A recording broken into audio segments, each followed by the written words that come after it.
everyone, welcome to my channel Chima Girish. ఇవాళ ఏం recipe చేస్తున్నాం శ్రవంతి? పునుగులు ఎర్రకారం. పునుగులు విత్ ఎర్రకారం. మా నెల్లూరు స్టైల్లో ఎర్రకారం చేసి చూపిస్తాను. Let's start the recipe. ఇంట్లో మనం దోస పిండి వేసుకుంటాం కదా, దాంతో కూడా పునుగులు చేసుకోవచ్చు. ఈ దోస పిండిని ఒక 2 hours ముందు బయట పెట్టుకోవాలి ఫ్రిడ్జ్లో నుంచి, అప్పుడు ఆయిల్ లాక్కుండా ఉంటుంది. దీంట్లో టేస్ట్కి సరిపడా సాల్ట్ యాడ్ చేసుకోవాలి. సోడా ఉప్పు కొంచెం, దీంట్లో సగం వేసుకోండి. సన్నగా తరిగి పెట్టుకున్న ఆనియన్స్,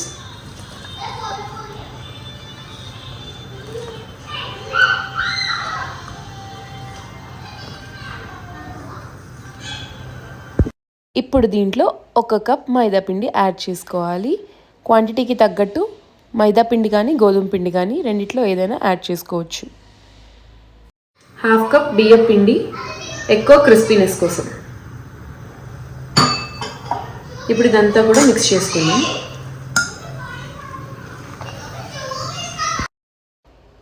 ఇదిగోండి, పిండి కన్సిస్టెన్సీ ఇలా ఉండాలన్నమాట. మరి ఎక్కువ గట్టిగా ఉన్నా కూడా బోండాల లోపల పిండిగా ఉంటుంది.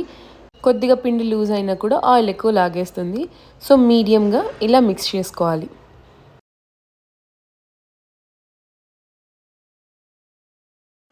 ఇప్పుడు బోండాలు వేసుకుందాం.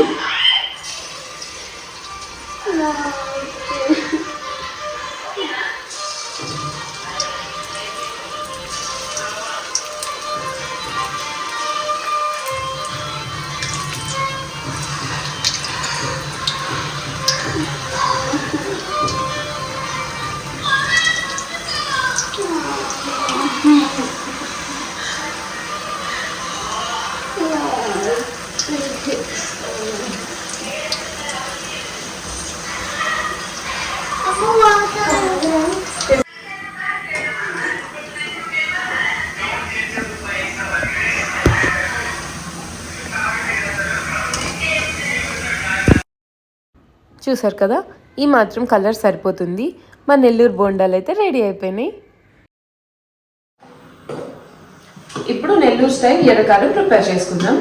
ఫస్ట్ మిక్సీ జార్ తీసుకొని దీంట్లో ఎండుమిర్చి ఒక 10-15, తెల్లుల్లిపాయలు ఒక 6-7 రెమ్మలు, 5 సరిపోతాయి.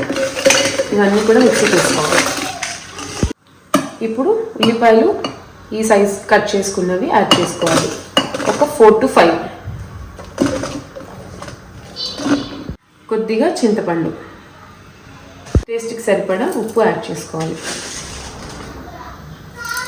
ఇప్పుడు ఇదంతా కూడా మిక్సీ పట్టేసుకుందాం.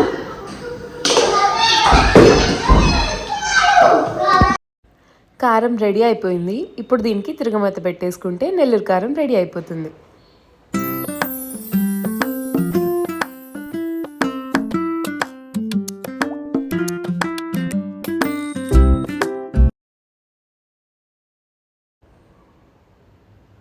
నెల్లూరు స్టైల్ ఎర్రకారం అయితే రెడీ అయిపోయింది.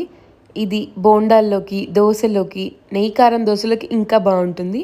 ట్రై చేసేయండి.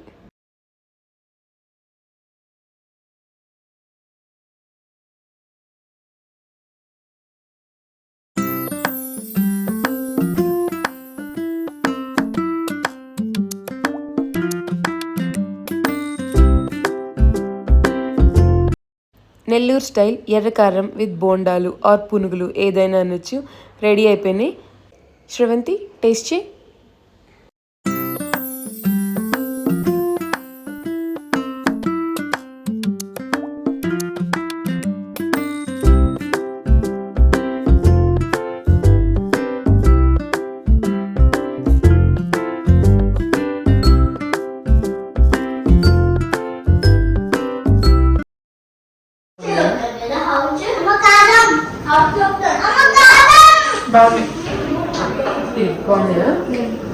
శ్రవంతి ఫస్ట్ టైం టేస్ట్ చేసింది అనమాట మా నెల్లూరు కారం. ఎలా ఉంది చెప్పాలి? బాగుందా? మీరు ట్రై చేసి ఎలా ఉందో కామెంట్ చేసేయండి.